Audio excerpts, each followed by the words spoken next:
Hey everybody, this is Midnight Update Games Edition. I'm Seamus Byrne. Welcome to Friday, 26th of June.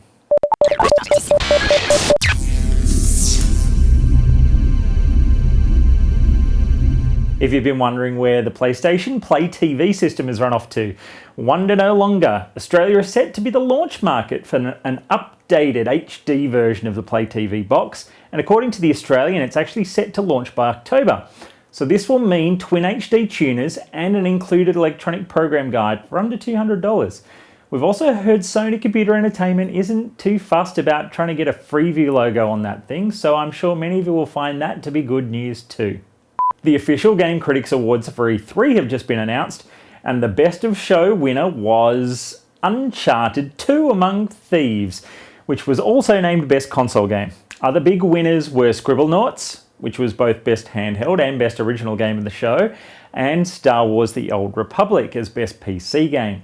In the War of the Motion Control schemes, Project Natal was named Best Hardware/Peripheral, and you can find the full list as well as an always well-considered comments discussion over at Jason Hill's Screenplay blog. Speaking of E3, I've got more interviews to share tonight. We're talking to the developer of Ubisoft's new real-time strategy game RUSE, as well as hearing some more news on the development of Assassin's Creed 2. Here with Matthew Gerard. He's the senior producer on RUSE, which is the new RTS from Ubisoft. So do you want to tell us a little bit about RUSE? Yes, hi. So RUSE is a brand new real-time strategy game concept from Ubisoft, developed by Eugen Systems. And it's a game where we really want to change what you see in classical RTS game, because it's a genre which has not changed much in 15 to 18 years. So we want to bring something really new, innovative and fresh. So you can describe that in 3 points. The first one is dimension. We want to have huge battlefields, lots of units to control, so that you feel like the general. And this is powered by a brand new technology called the R.U.S.E zoom engine, which is basically like Google Earth in 3D and in real time.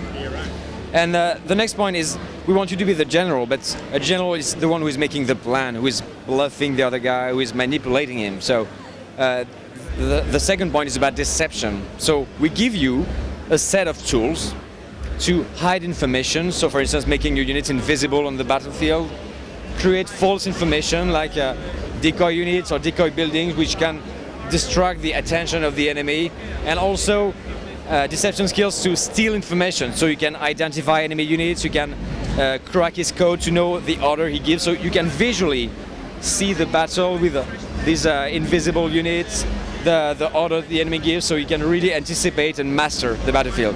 And the last point is depth and accessibility. We really want to make a game which is very intuitive, very immersive, so we go away from the classical RTS interface, which takes about a third of the screen, you know. So it's all full screen, all immersive.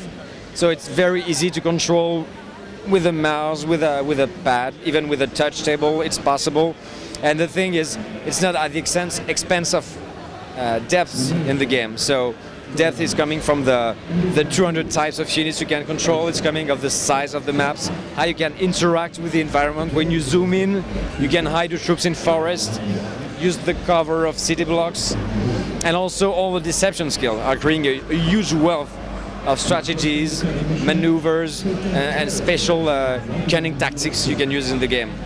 And so, how does the story work in this game? Yeah, what style of setting is it, and what kind of is the background that leads into the game for the player?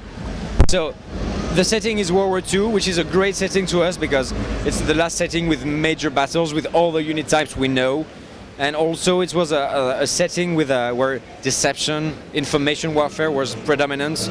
So you have like breaking the Enigma code, fake paratroopers, or pretending you're going to land into Calais instead of landing in Normandy. So it was a huge playground to create all these gameplay tools. And we have lots of other inspiration, like R.U.S.E, for instance, for board games, how you visualize the battlefield, and also like poker, which is a great reference because it's the game of bluffing. So for instance, for a fog of war system, which is different from other classical games, in classical games it's more like binary. You either see or do not see. In our game you see all the enemy units, but you don't know their types, you don't know if they're real, some of them might be hidden, So it's like the flop in Texas Hold'em. You have part of the information, but then you can make probabilities, but you can still be fooled or bluffed. So this was a great inspiration. Even the way we depict units, when you zoom out, they become aggregated and stacked as poker chips. So it was also a good reference. So when you move a large army, it's like betting in poker, actually. So I'm here with Sebastian Puel, the producer on Assassin's Creed 2. So can you give us the quick wrap on where we are now after Assassin's Creed, which I'm sure most viewers would know and love? So Assassin's Creed 2 takes place in Italy, end of 15th century. So that's the time of the Renaissance. Very interesting time for us because we always wanted to talk about pivotal moment in history, like the Third Crusade was for the first one. Now we are in this end of 15th century Italy. A lot of things happen at this very small place in a short period of time. All those geniuses like Leonardo da Vinci, for instance, or famous names like the Medici, give us a fantastic cast for the second game.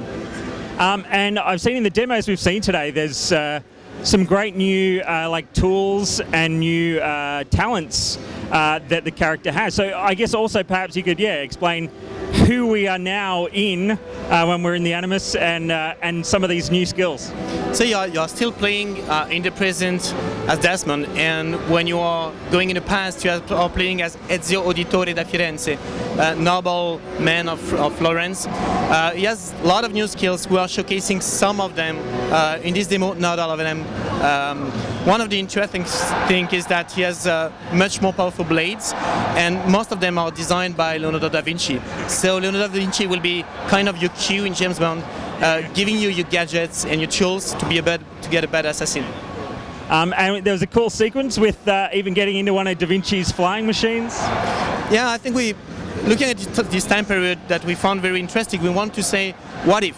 What if the flying machine actually existed? Because we all learned in books that maybe it existed, but did it fly or not? We don't know. So when we are doing a video game like that, we want to say, okay, now it exists, and play with that. And so is the tone much the same, or kind of how does the vibe evolve, I guess, from the initial game? I think the tone is pretty close. I think the first one was already a very interesting story. Now it will be a story that is much more personal, but we have an assassin that is still very mysterious, still very skilled, very agile. At the same time, Ezio is maybe, he's an Italian. He has maybe a bit more panache and is a bit more show-off, but without being, non-realistic or non-credible. We still want to have very, very credible action and characters. I guess one of the other interesting factors with the first game was, and I'm certainly put my hand up as a fan, but it was definitely something that divided some of the reviewers as to, whether it was too slow or too this or that. But do you feel have you tried to take on some of the criticism, or do you feel you've backed yourselves with how good the first game was? I think we are very happy with the first game. The first game did a lot of very innovative things. When I come to E3 and I look at all the games, I see that there has been an inspiration from AC1. Now I think what we're bringing with AC2 is something with much more variety, much more diversity. That's really our focus. We have large team to do that, and I really think we are delivering on this side. And I think that's what you can see in the E3 demo. Even if it's just 5 minutes, you can see tons of new things. And that's what we are focusing on, actually. That's all for tonight's update. Thanks for stopping by. Join us weeknights around midnight Sydney time for Daily Geek News. And for more coverage, visit midnightupdate.com.